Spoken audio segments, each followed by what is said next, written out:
सहनावतु सहनौ भुनक्तु सह वीर्यं करवावहै तेजस्विनावधीतमस्तु मा विद्विषावहै।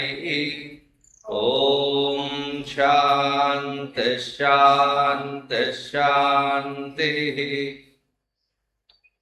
गुरुर्ब्रह्मा गुरुर्विष्णुः गुरुर्देवो महेश्वरः गुरुरेव परं ब्रह्मा तस्मै श्री गुरवे नमः। तस्मै श्री गुरवे नमः।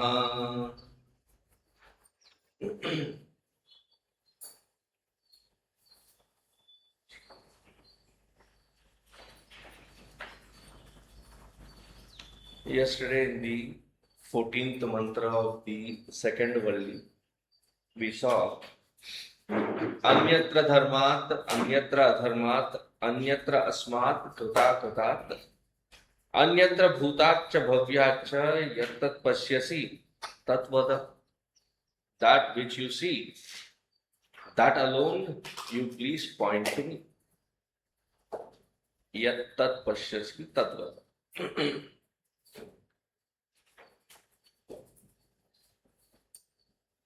Yamadharmaraja, page 114, starts responding to our amazing student Nachiketa. He says, repeat after me. Sarve Veda Yat Padamamananti Tapamsi Sarvan Chayat Vadanti Yadichanto Brahmacharyam Charanti Tatte Padam Sangrahena Pravimi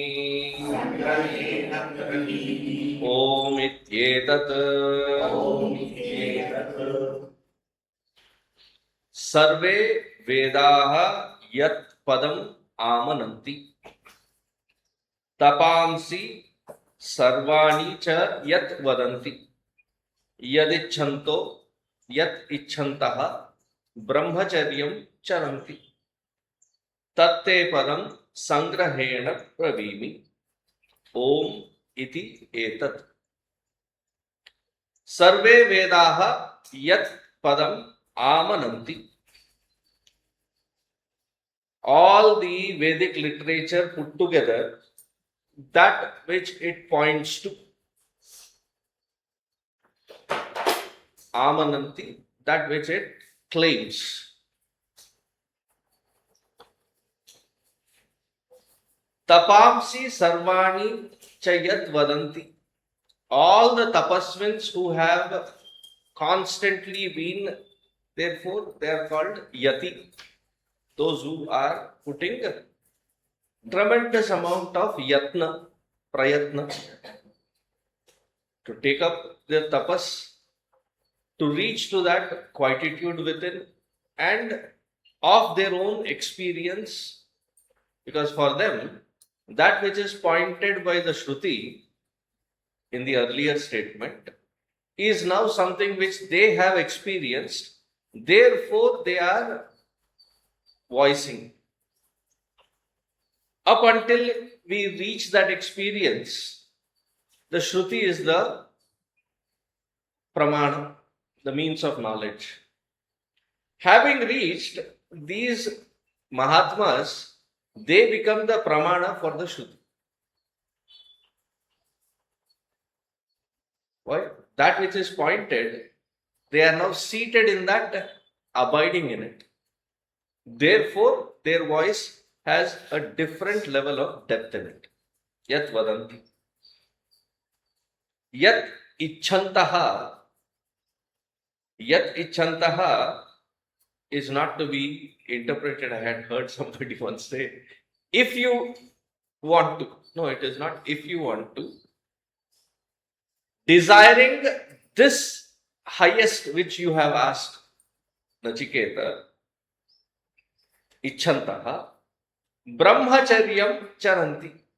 They follow a very strict abidance of brahmacharya. Tatte padam sangrahena pravini. Comprehensively, not briefly, comprehensively. Sangraha, that word has got several meanings. In fact, every word here has several meanings. Sangrahena, very comprehensively, I shall point that to you. Pravini. And what is it? Om iti etat.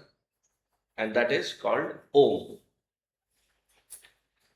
Sarve Vedaha Yatpadam Amananti.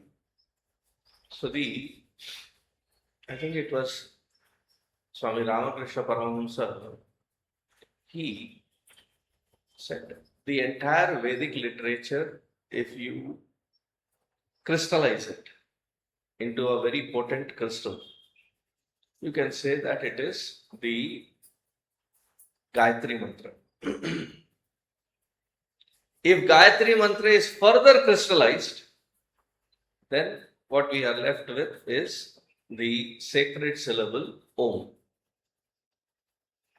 The essence of Veda is the Gayatri Mantra. The essence of Gayatri Mantra is Omkara. Sarve Vedaha Yat Padam Amananti. It is this Om. Tapamsi Sarvani cha Yad Vadanti. Those who have dedicated their entire life to the field of penance, tapas. In the 14th shloka of Bhagavad Gita, when we were reading it, there the word that comes is called titiksha. Tan titikshasva bharata. You have to have that attitude of endurance, forbearance. Titiksha. Titiksha is something that which is happening according to the prarabdha, and therefore you raise up to the occasion, bear it, and get through it with a very good, pleasant disposed mind. That is called titiksha. Because that which is unfolding as your prarabdha, you cannot run away from it. You have to embrace it, accept it, and get through in the most tactical manner. And that tactical manner is called the Karma Yoga Siddhanta. Here you are not invoking inconvenience. It is your prarabdha that is creating that situation. Therefore, you have to face it. Now, for the one that has now the capacity to forbear, now increases the skin in the game. I can handle that which is unfolding as my life through prarabdha. Now I increase through penance. Penance is something that which I volunteer to invoke in my life, usually giving up that which is very favorable to me, that which is my comfort zone. I am ready to give up that. The one who cannot even face the regular ups and downs of life, if they add tapas to it, it is a burden. It becomes heavy. Because the twists and turns you cannot handle. Now you are adding another element which will throw you completely off. So Tapascharya is the next level. Now there are Sharirika tapas, Manasika tapas, Vachika tapas, the various levels of tapas. Even at each level, there is Tamasika tapas, Rajasika tapas, Satvik tapas.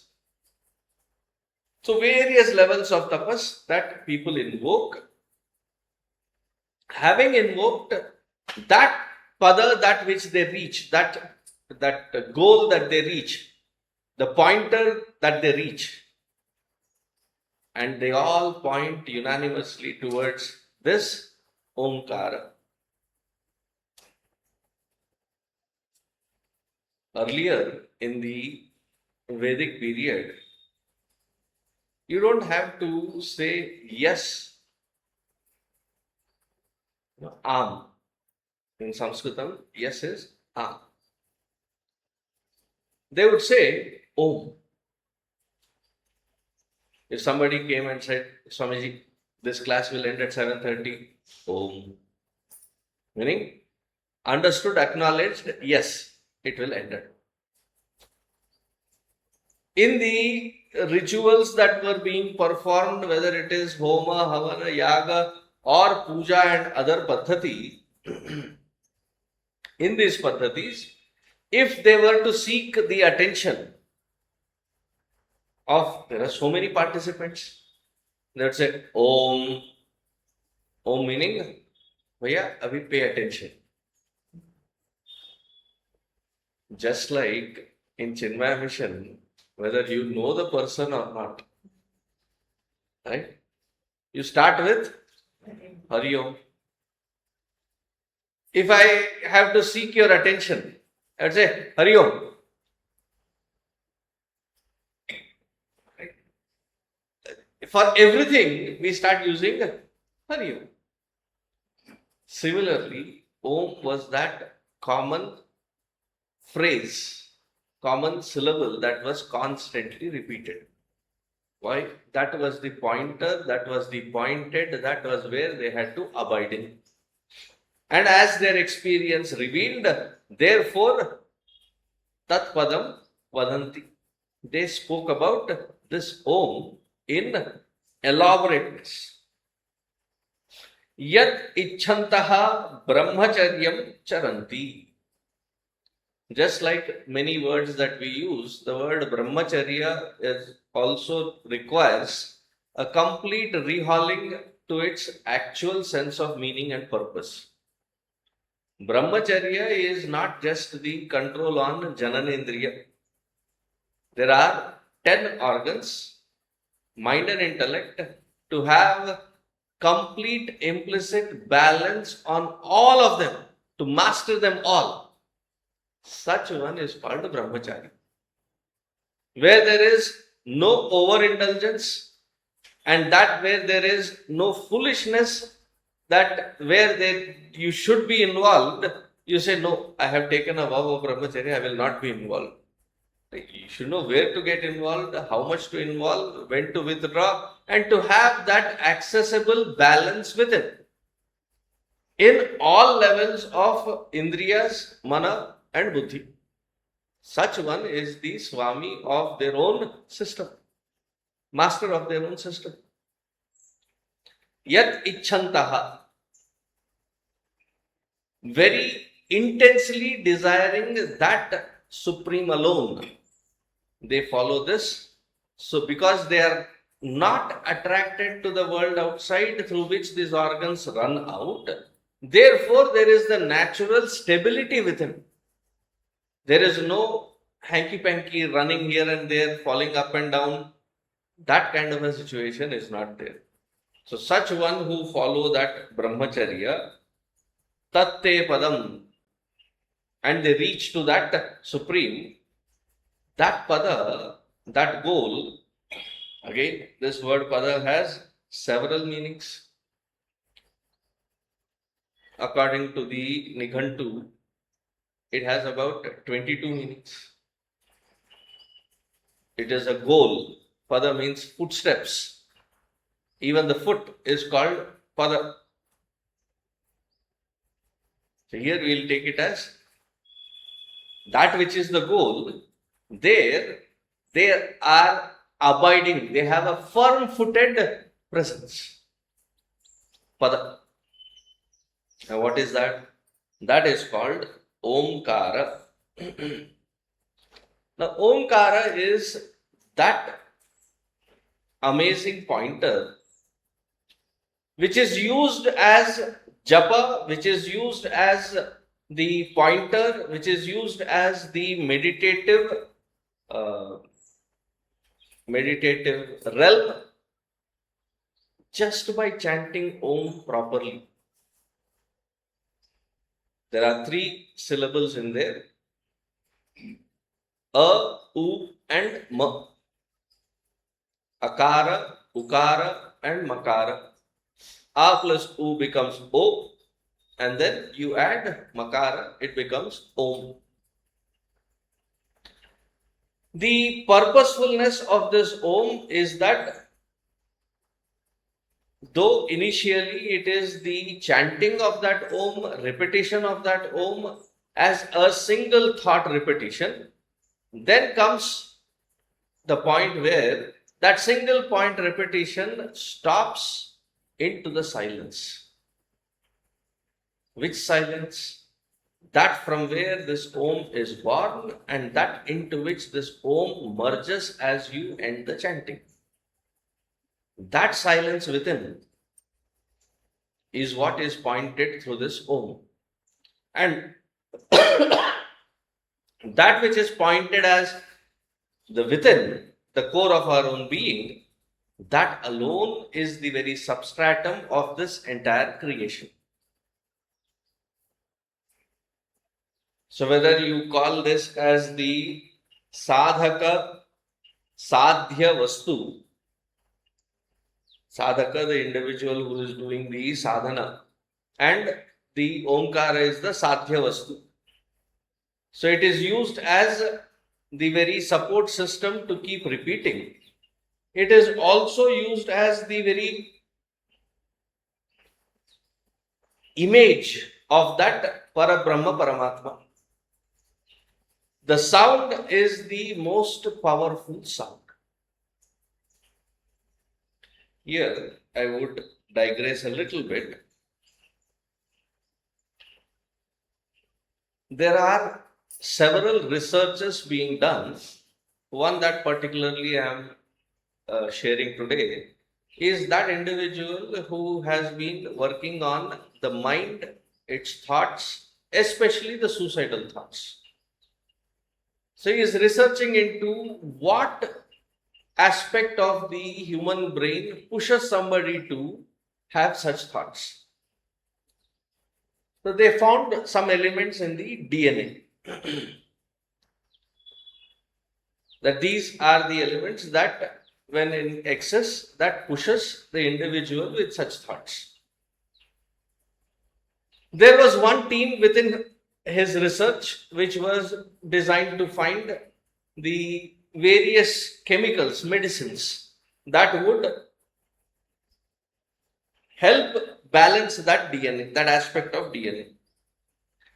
And then he personally was also trying to find, has this DNA, can it be affected by any kind of vibrations, sound modulations?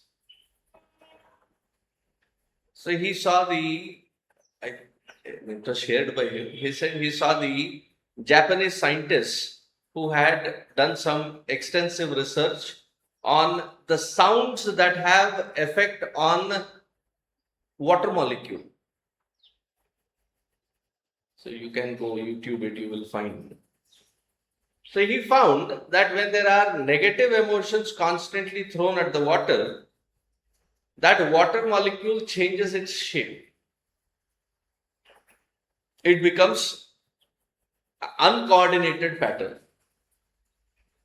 But as you start exposing it to the vibrations of love, compassion, sharing, sacrificing, all these positive qualities, and I say all these positive qualities with good intention, you start saying and repeating it.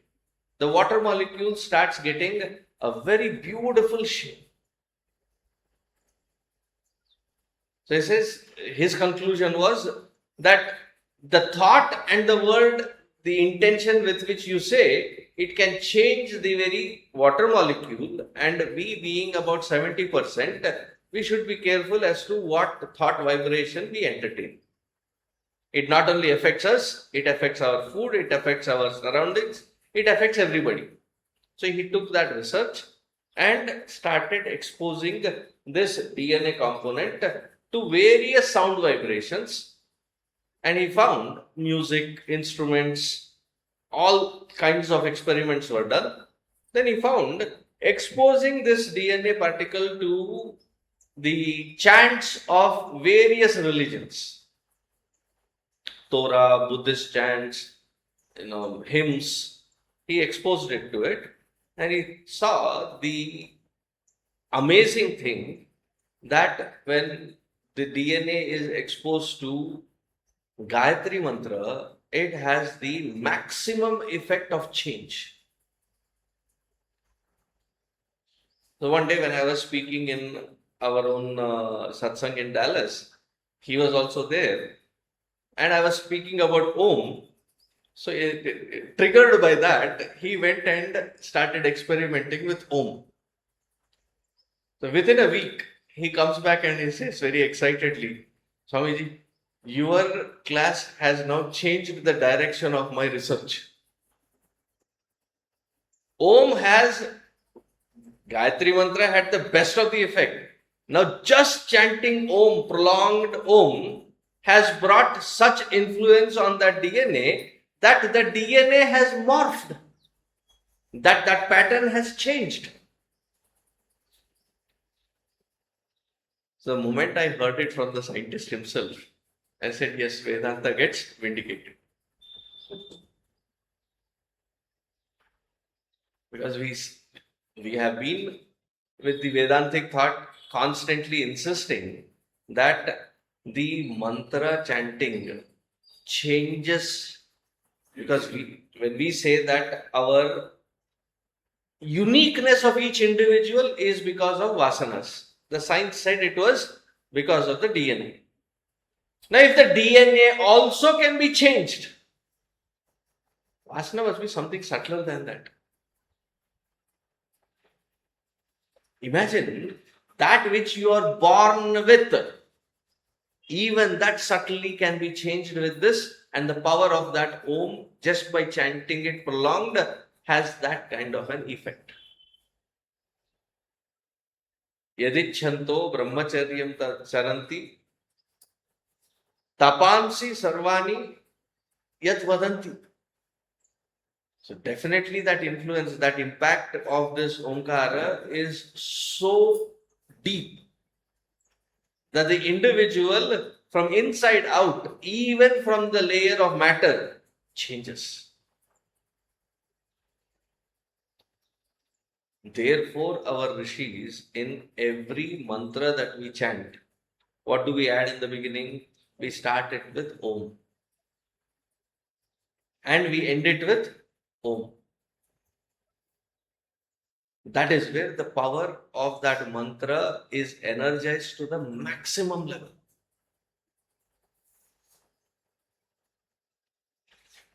So here, our Nachiketa is introduced to this Omkara, and then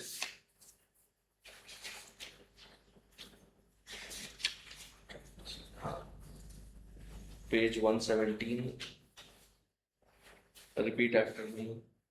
Etadhyevaksharam Brahma. Etadhyevaksharam Param. Etadhyevaksharam Jnatva. Yo yadicchati tasya tat. Etad eva aksharam Brahma. Etad eva aksharam param. Etad eva aksharam jnatva yo yaha yat ichchati tasya tat. This Omkara represents that Brahma, Saguna Sakara Brahma. This Omkara also represents the Nirguna Nirakara Parabrahma Tattva also. Having known this Jnatva, yo yadichhasi tasya tat. Whatever is the thought that you process, that comes to be. So here, before I get into the Eta Devaksharam, I would like to visit the topic of the mind, how beautiful an equipment that we have been provided with. Because it is not trained and tamed, it is a chaos for us. It is a relentless pain to deal with. But the moment you train it, the moment you fine tune it, that very mind becomes a very powerful tool. Its resources gets unleashed. No thought is lame. No thought is useless. So let me start from the very gross level. Dhruva, when he sees Bhagavan, Narayana Swayam, Dhruva says, like any other devotee, when Bhagavan asks, Beta, ask for a boon. He said, I had a desire. You also know it. Now, after having seen you, it feels pretty childish to desire that having seen you. It is like asking the president or the king, Samrat, to come and hand me the glass of water. It seems very futile to even go through that. Then Bhagavan says something very, very powerful there. He says, Dhruva, whenever you entertain a desire, as Ishvara, it is my bound duty to fulfill it. You may now not want it, but you have already triggered. And because you have already triggered it, you will have to go through the consequence of it. Imagine how powerful must be the thought that it may be fulfilled in this life or next life, but it will be fulfilled. That even the Ishvara says it will get fulfilled. So, one thing that we have to be extremely cautious and careful. What do I entertain?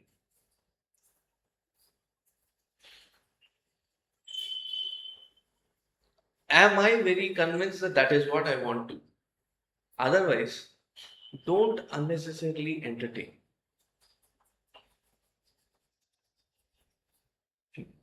It so happened that I was under the assumption as a brahmachari that, when especially doing Ramayana, Bhagavata and such works, wish I could sing.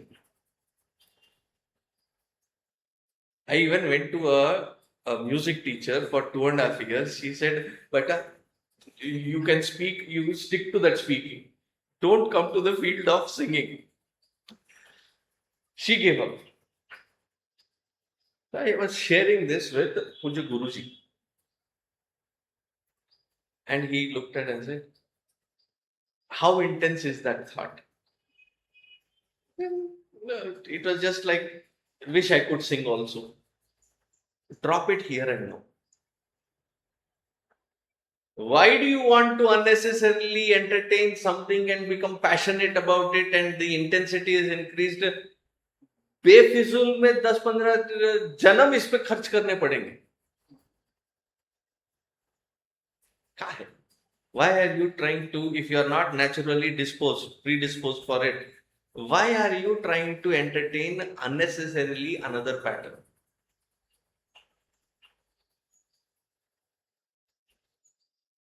And that was also very profound. I mean, he said it with such simplicity that itch to be able to sing dropped that day. Yes, I am a very proficient bathroom singer. I torture only myself. That thought dropped. The power of that thought is so intense that लेने के देने पड़ जाते हैं. I'm not asking you to be scared. I'm asking you to respect.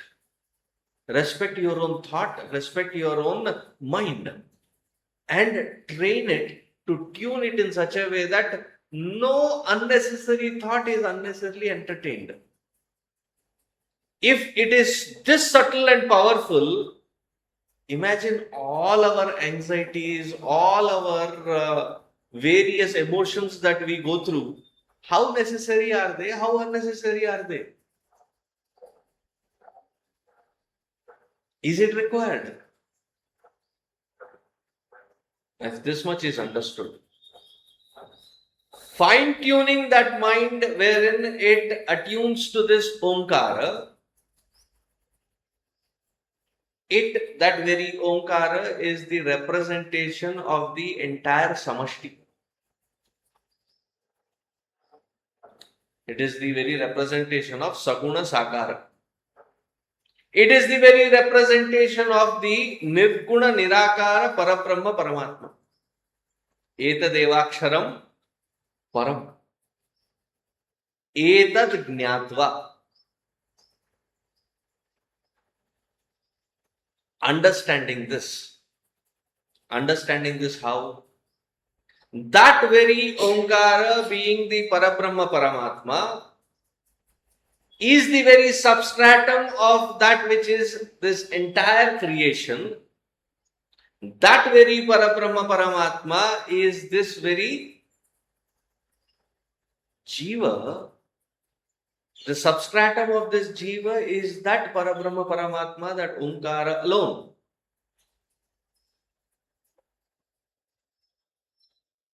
Therefore, by meditating upon this Omkara, I am actually realizing myself as that supreme nothingness.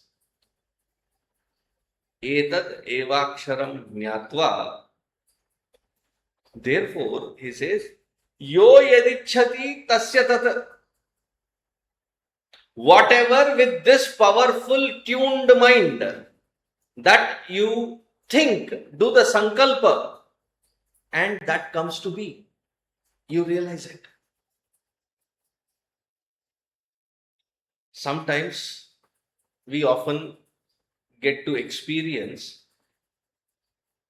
I wouldn't call it a premonition, but you say something and you are shocked that it happened. Has it ever happened like that?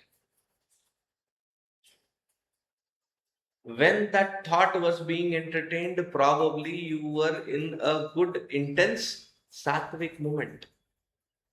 Therefore, that thought now carried the immense potential which got realized.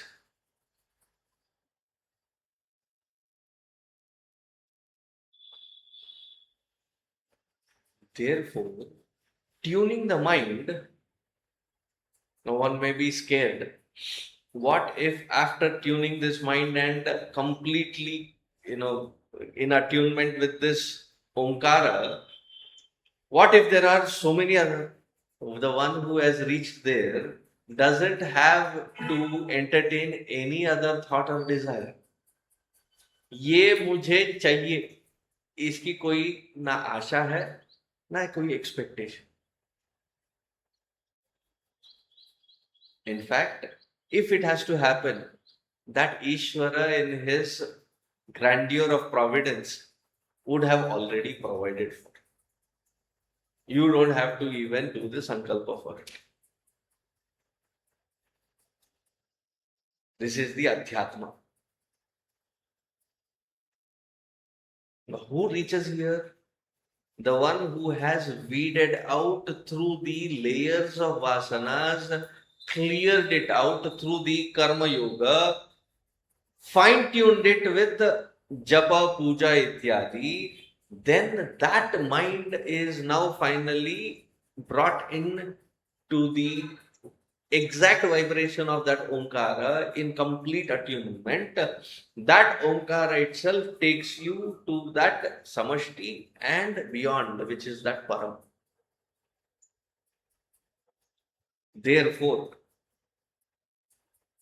do not disrespect the mind by unnecessarily entertaining all these haphazard thoughts. And these are benign thoughts. Music learning is not a harmful thought, it's a benign thought. Yes, untrained singing can be harmful. It's a benign thought. Imagine entertaining always negative thoughts. More than it happening, I am meditating on it to happen that negative way. That fellow is like this only. That environment is like this only. Those people are like this only. They constantly. You're meditating on that negativity. How careful one should be. This should serve as a warning for all of us as to what we allow to be entertained. Yog edichasi tasya tad. Continuing. Etadalambanam sreshtham. Page 124. Etadalambanam param. Etadalambanam jnatva. Brahmaloke mahiyate. Etad alambanam sreshtham. The best of the support that a seeker can find is the Omkara. And it is Sreshta because you don't have to have the paraphernalia of various other sadhanas. Supposing you have to do yaga, you have to have homakunda created, you have to have bricks, you have to have clay, you have to have cow dung, you have to have the rangoli, you have to have the harvest, you have to have. The list is unending. One day,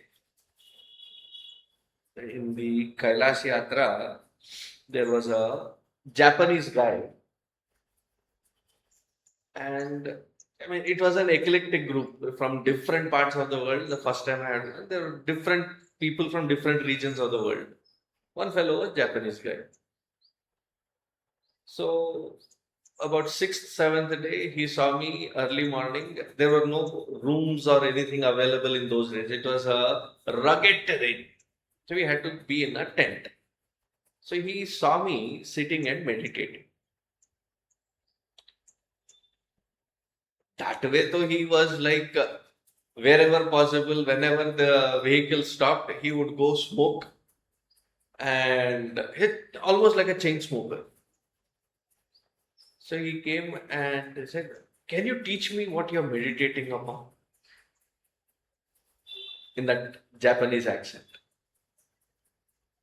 So the conversations went, and for after the Kailash Yatra, I was, I think, in Rishikesh or Haridwar, staying there for a couple of days. So he said, "Can I follow you to Rishikesh?" I wanted to, but it would be great if I can, I can be with you. So there, I had some puja to be done. So he said, "I will also sit in that puja that you are worship that you are doing." So after the entire puja was done, his observation on the puja, completely new to our system, right? So his comment was, Your worship requires lot of utensils.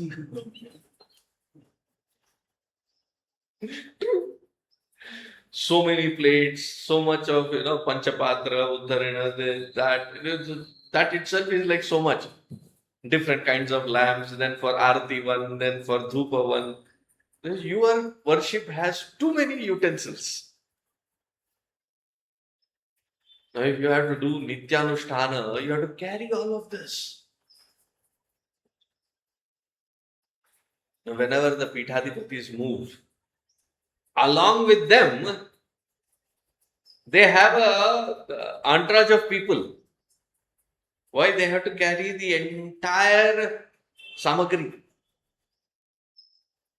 They may simply walk, but behind them to have their anusthana done, they have to carry the pitha, the Sri Chakra, the Shivalinga, the different kinds of utensils required to do the puja. Omkara and the upasana of this Omkara, you don't need to carry anything. Wherever you are, however you are, sit in one corner, close your eyes, and start chanting that Om in synchronization with your breath. You are not a disturbance, your sadhana is not a disturbance to anyone, or nothing from the outside need to be a disturbance for you. Whether you are traveling, whether you are in a train, whether you are in a flight, whether you are wherever you are in a boring discourse, it's all inside. All that you have to do is fine tune it to your breathing and keep chanting. That is the Sreshtatama. And just by this chanting and meditating on Om, it can take us to the highest, therefore it is Sreshta.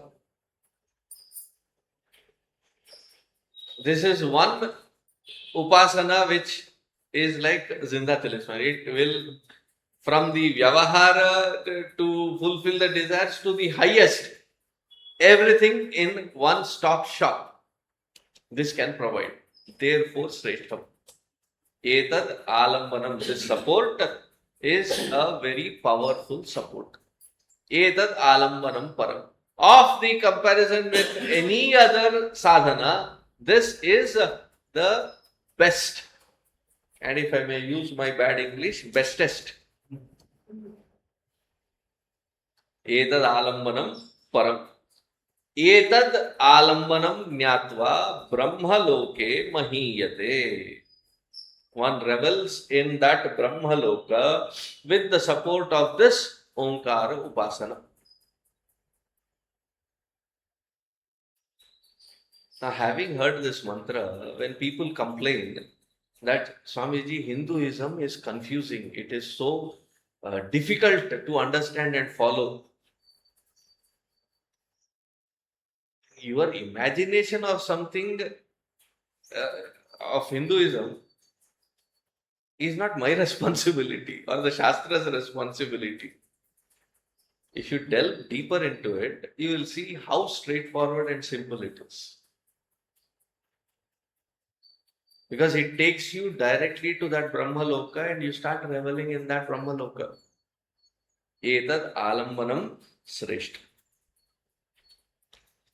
Now, having given the Upasaka, the seeker, the support that he has to hold on to, now he starts revealing the Vedanta Tattva. He says, this mantra we have already seen in Bhagavad Gita because it was taken, cut from here and pasted there. Control X, Control V. Repeat after me. न जायते म्रियते वा विपश्चित् नायं कुतश्चिन्न बभूव कश्चित् अजो नित्यः शाश्वतोऽयं पुराणः न हन्यते हन्यमाने शरीरे.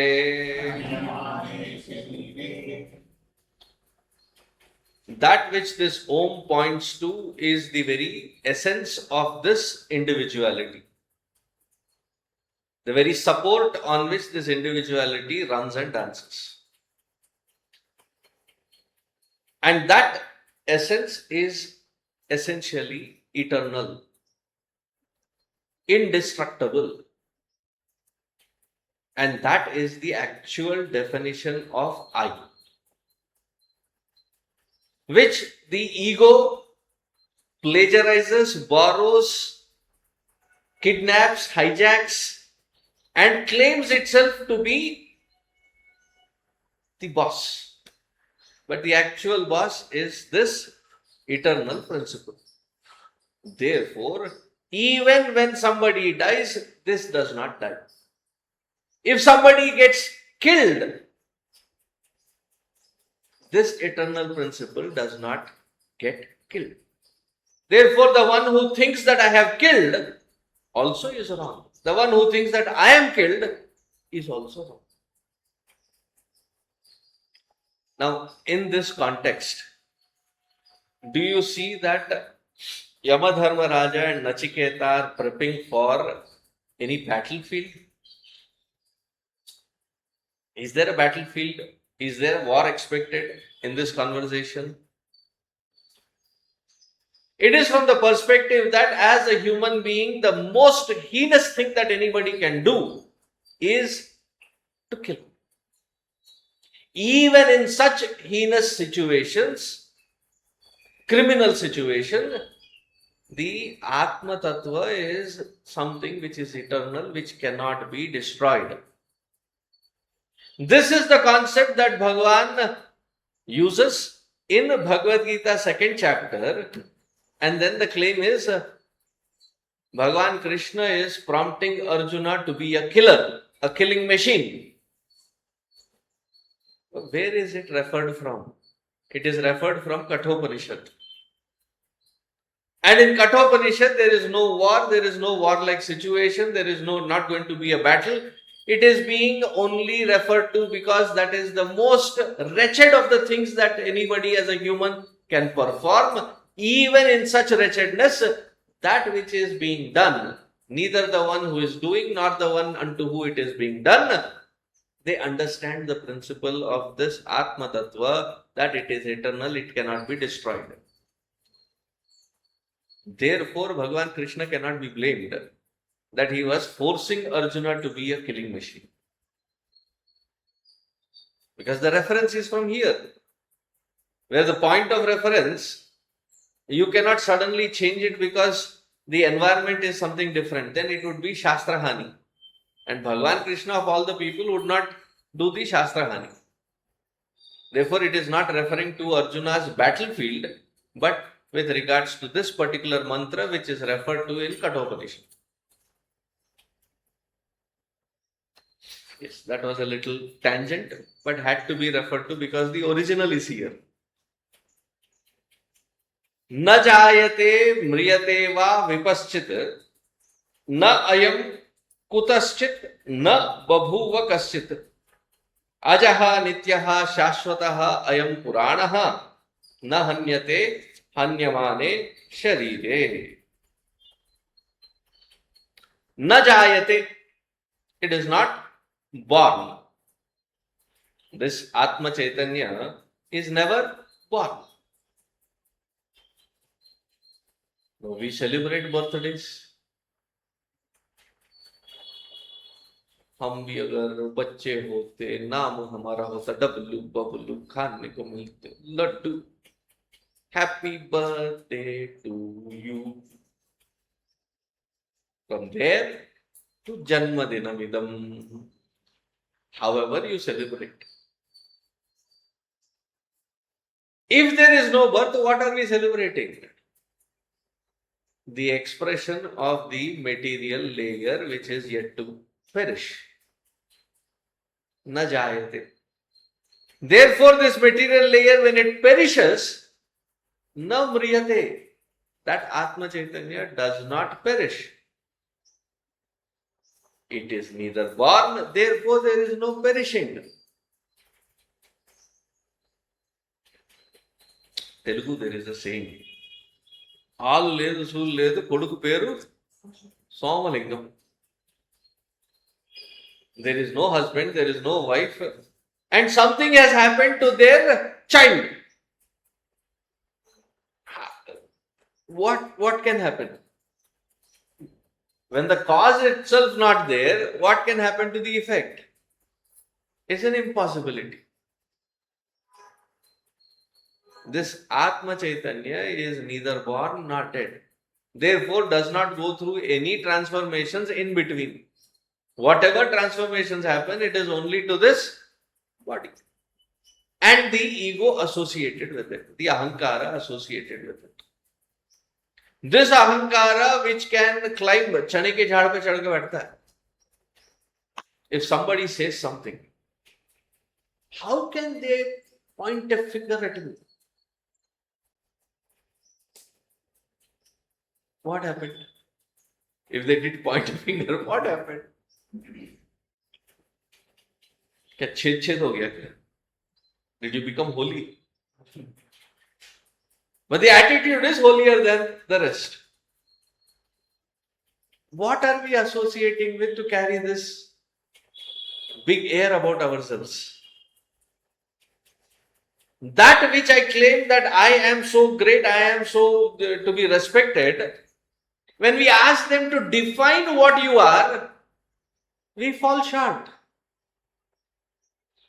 3 words or maximum 5 words, and then we start going into a pattern, not able to explain who we are. Somebody asks who you are. Who are you? And if there is a room of say 20 people and that individual who we have volunteered, he has not volunteered, we have told him to volunteer. So volunteered, that person has to now answer the same question with different answers. Who are you? First we will say the name, then male, female, then human being, then a professor, a doctor, a lawyer. Supposing I need to get the answer from you that, what lawyer as an answer, what should be my question? What is your profession? But what was the question asked? Who are you? Okay, you have given your profession. You have given your education qualification. BA, MA, LLB, LLM. वो भी add करो. The visiting cards, you'll have so many things. All the education qualification also given. After that, maybe I am this rich, I have so many assets, I have these many buildings, I have this much of stock, this much of that also done. All the assets accounted for. Fifth answer. After this, people start getting into a pattern. I am a wife of this, I am a husband of this, I am a child of this, I am a son of this. मैं इसका भांजा, मैं उसका भतीजा, मैं उसका मामा, मैं उसका मामी. That pattern continues. All that we are able to muster and put a precision to define ourselves runs short after 5 things to define.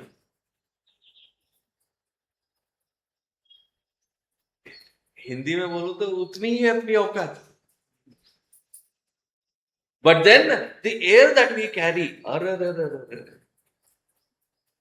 Do you know who I am? अरे I feel sorry for you. तुमको भी पता नहीं है?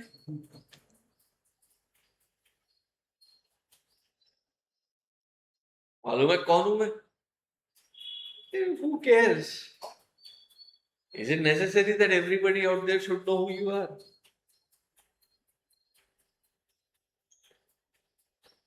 होगा भाई किसी colony का 30 मार खान, क्या फर्क? Right? It is that ahankara, it is that ego which takes every experience, feels, cries, joys, jumps, all because of a wrong identity. This Atma Chaitanya does not go through any of those fluctuations. Who is jumping? It is this ahankara. If there is a reaction, however be that reaction, good, bad, ugly, indifferent, doesn't matter. Whatever is the reaction, if there is a reaction, there is an ahankara.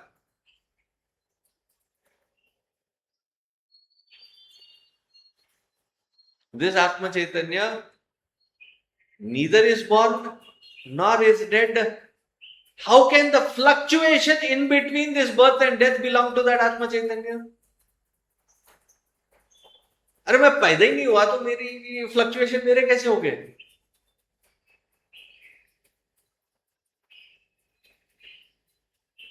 I don't know if I've said this example. Santa Singh was working in the 15th floor. Somebody rushes to him. अरे संते, तेरी बेटी मर गई यार. Sudden news. He couldn't tolerate कि my daughter died. How, what? And could not stand that pain. Jumped off the roof. Jumped off the window. Then he realizes as he is crossing each floor, ओ यार, मेरी तो कोई बेटी नहीं है. He crosses one more floor. He realizes, ओ मैं तो शादी भी नहीं हुई. I'm not yet married. And as he is about to hit the floor, मैं तो संता भी नहीं.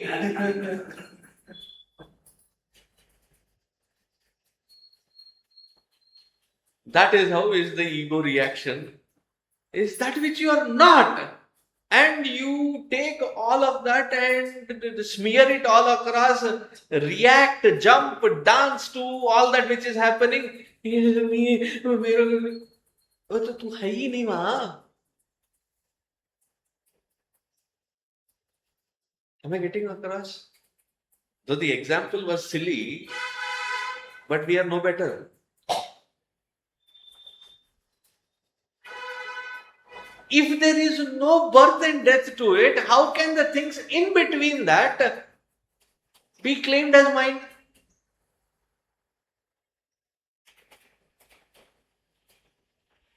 Hopefully it is. I am able to convey the intensity of those two words. Na chayate, na mriyate.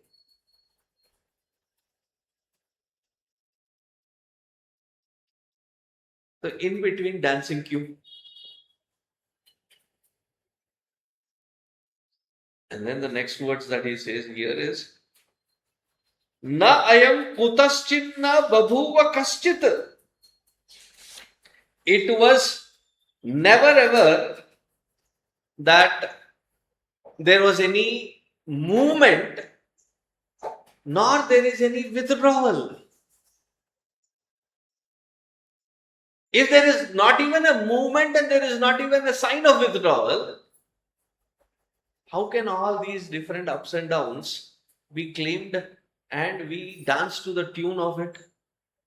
Not only that we have now associated and identified with all of this with our attachments, the up and down of that which I am attached to, my mind goes up and down.